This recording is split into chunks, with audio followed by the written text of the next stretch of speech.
These right here are the matchups that need to be made next in the heavyweight division in boxing. So starting off with Deontay Wilder, I don't have a matchup for the guy. I feel like he should retire. The guy has done amazing things throughout his career. He's a legend. He's defended the WBC title 10 times.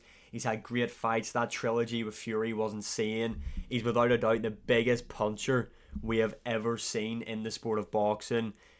Vicious. His knockout percentage is 97% over the space like 50 fights or something, I believe. This guy is a legend. After that Zhilei Zhang knockout, he's just not there anymore. The Deontay Wilder of old isn't there. I feel like he should just retire now before he takes so much damage.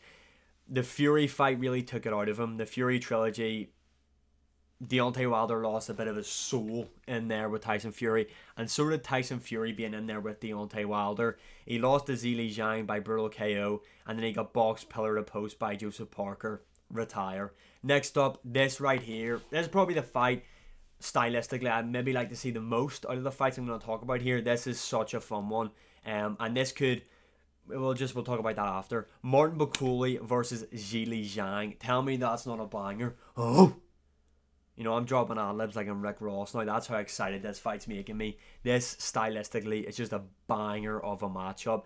And I know Riyadh season, Martin Bakuli's worked with him, so is Zhilei Zhang. I'm just going to predict that all these fights are on a Riyadh season event. They're that big of a fight, in my opinion, that they would need to be on those cards anyway for these to happen. But this would be very interesting. I did see there was a rumour that they were maybe looking to do a Riyadh season event in Africa. Martin Bakuli is a massive star now, especially after that Jared Anderson win. Him versus Zhilei Zhang could main event Riyadh season Africa, or you could have this over somewhere in Asia, maybe China. I did see that was a rumor as well. Have this as the co-main event, and then have Inoue. Now I know he fights out in Japan, but China, Japan, anywhere in Asia, you can make this, and have Inoue fight someone as the main event for that card. Have this as the co-main event. That would be insane.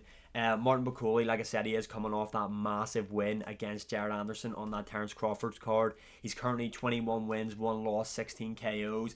And I'm pretty sure he last lost in 2018, and that was the Michael Hunter. Let me just double check.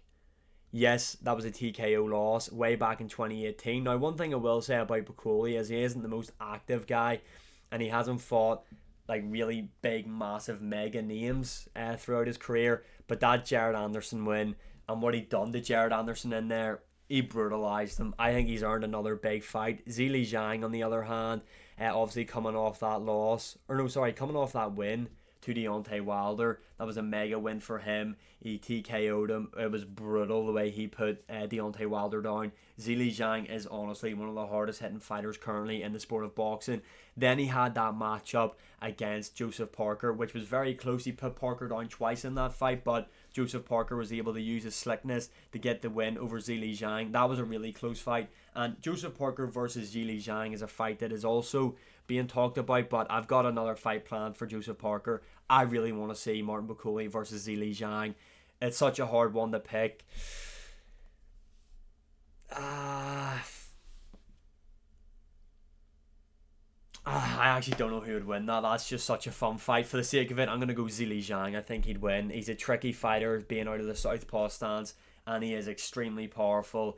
Martin Bakuli has been stopped before. Zhilei Zhang has lost before, obviously, but he's never been stopped. Not saying Bakuli can't do that. He does have the power, but I'm just going to have to back Zhilei Zhang. Now, speaking of someone who has fought Zhilei Zhang before, we're going to be talking about Joseph Parker, another guy who has featured on these Riyadh season events. He beat Deontay Wilder on the Day of Reckoning card, and then he beat Zhilei Zhang by decision. Very close decision, though. Now, Joseph Parker could be in line to fight the likes of Daniel Dubois next, but we're going to get on to him.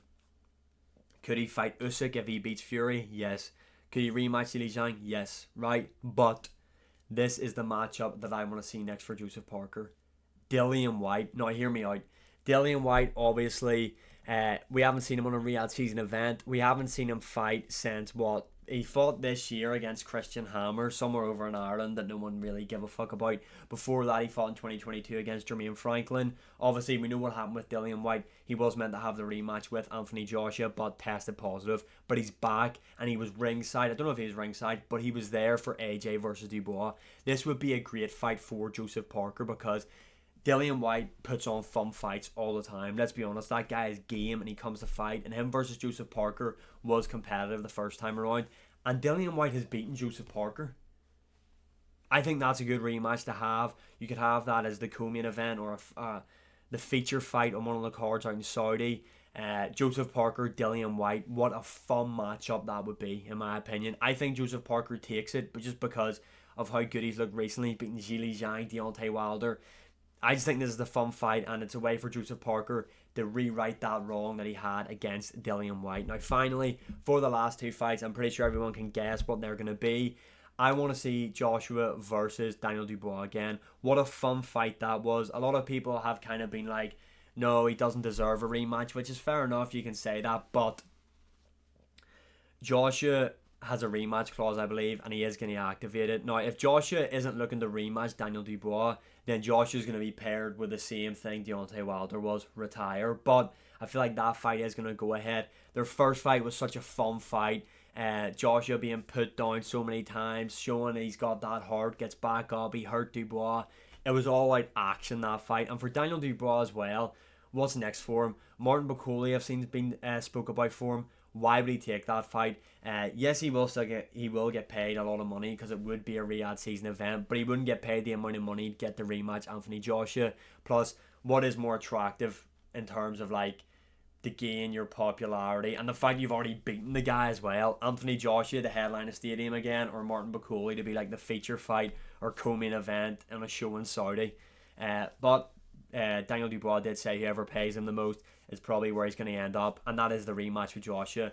And I think Joshua can win that matchup, to be honest. I think that is definitely the fight to make next for both guys. Daniel Dubois, Anthony Joshua. And finally, the fight that we know that's going to happen, Tyson Fury, Alexander Usyk 2, that takes place on the 21st of December.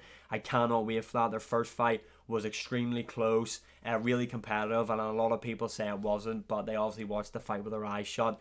Tyson Fury's coming back for this rematch, and he is stopping Alexander Usyk in 8 rounds. So yeah, those are matchups that I would like to see next for the heavyweight division in boxing. Let me know your opinions in the comments below. And as always, like, share, subscribe, comment, all that good stuff. And I'll see you again in the next one.